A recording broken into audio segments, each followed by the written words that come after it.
আসসালামু আলাইকুম ওয়া রাহমাতুল্লাহি ওয়া বারাকাতুহু। আশা করি সকলে ভালো আছেন। তো আজকে যে বিষয়টা নিয়ে আপনাদের সামনে আসলাম, সেটা হচ্ছে আমরা যারা ক্ষমতার পাগল, ক্ষমতার জন্য ইসলামকে এরকম পিছিয়ে রেখে রাজনীতিকে সামনে নিয়ে এরকম করে অগ্রসর হচ্ছি। এমনকি ইসলামকে প্রাধান্য না দিয়ে, রাজনীতিকে প্রাধান্য দিয়ে, ক্ষমতাকে প্রাধান্য দিয়ে যেই রাজনীতি করতেছি, এই বিষয় নিয়ে ইসলামী আন্দোলনের নায়েবে আমির মুফতি সৈয়দ মোহাম্মদ ফয়জুল করিম তিনি চমৎকার কিছু আলোচনা করলেন। চলুন শুনে আসি আমরা সকলে। সৌদি আরবের জেলে যখন আমি ছিলাম, একদল লোক আমাকে বলে আমি নাকি চুরি করি, তারপর সৌদি জেলে গেছি। আল্লাহ ওদের সবাইকে মাফ করে দেন। আস্তাগফিরুল্লাহ। যাই হোক, সৌদি জেলে কেন গেছিলাম তা তো জানেন। আমার বিরুদ্ধে 11টা মিথ্যা অপবাদ দিয়েছিল।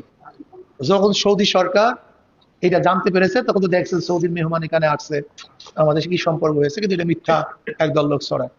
আল্লাহ আমাদের সবাইকে মাফ করে দেন। আমি সৌদি জেলে গিয়ে বুঝতে পারছি কেয়ামত একেবারে কাছাকাছি চলে আসছে। কেয়ামত একেবারে কাছাকাছি চলে আসছে। সৌদিওয়ালাদের ইবাদতের যে অবস্থা, তাদের ইবাদতের মেজাজের যে অবস্থা, ইবাদতের প্রতি তাদের আগ্রহ যা দেখলাম, বুঝছি কারবার শেষ হয়ে গেছে। ওরা প্রথম কি করছে? সুন্নাতের উপর আকর্ষণ উঠাইয়া দিচ্ছে, এই মহাব্বতের উপর আকর্ষণ উঠাইয়া দিচ্ছে। জান্নাত জাহান্নামের বয়ান থেকে মানুষকে দূরে সরাইছে। মুত্তাকি আলেমদেরকে সব অ্যারেস্ট করে ফেলছে। ওদের 5টা গোলামদেরকে আলিম হিসাবে নিযুক্ত করছে। এরকম করতে আস্তে আস্তে মহাব্বত থেকে দূরে করছে। মহাব্বত আস্তে আস্তে, অর্থাৎ এবাদতটাকে এটা আধুনিকতা বানায় ফেলেছে। আধুনিকতা যখন দেখছে এবাদতটা আধুনিকতা, এর মধ্যে কোনো আকর্ষণ তাদের মধ্যে নেই, তখন এই বুঝি কারবার শেষ। কেন মানুষ ধর্ম পালন করে মহাব্বত আবেগে। যেই ধর্মের পিছনে আবেগ মহাব্বত থাকে না, ওটা ধর্ম কোনোদিন কেউ পালন করতে পারে না, কেউ পারবে না কোনোদিন।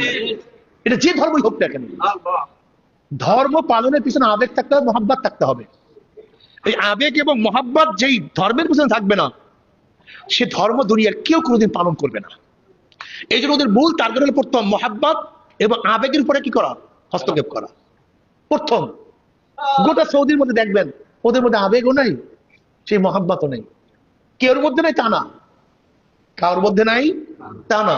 সংখ্যা আস্তে আস্তে, এই যে দেখেন এখন সৌদির মধ্যে যা করতেছে সৌদি সরকার, আপনি বিশ্বাস করতে পারবেন না।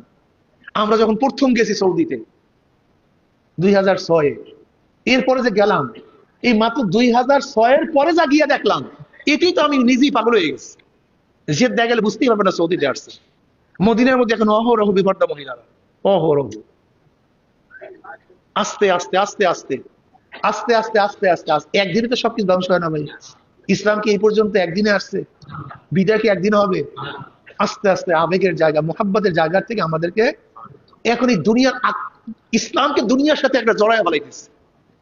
এই দুনিয়ার সাথে যদি ইসলামকে জড়াইয়া ফেলাই, তখন ইসলাম আর থাকবে না। কেন? মানুষের মধ্যে দুনিয়ার আকর্ষণ অনেক বেশি, কোটি গুণ বেশি। যখন আমার কথাই তো বলি, আমার মধ্যে সবচেয়ে বেশি, আমার মধ্যে গুনার স্প্রিয়া সবচেয়ে বেশি। এর থেকে ফিরা খুব কঠিন না সহজ? আরো যদি এর মধ্যে এমনি নাসুন্না পুরি আরো পাইছি ঢোলের বাড়ি, অবস্থাটা কি হয়? অবস্থাটা কি হয়? এর জন্য অবস্থা খুব খারাপ, অবস্থা খুবই কঠিন। এর জন্য আমি এই বর্তমান যারা আছেন মদিনা ইসলামের যারা থাকতে চান, সবসময় খেয়াল করবেন সাহাবাদের ইতিহাস পড়বেন। সাহাবাদের ইতিহাস, আল্লাহর ওলিদের ইতিহাস পড়বেন, আল্লাহর ওলিদের ইতিহাস পড়বেন। এর হলো বাস্তব। সাহাবাদের ঘটনা পড়বেন, এর হলো বাস্তব। নবীর ইতিহাস পড়বেন, এদের জীবনী পড়বেন। তাই দেখবেন আস্তে আস্তে ইনশাআল্লাহ আমরা দিনের দিকে আস্তে ধাবিত হব।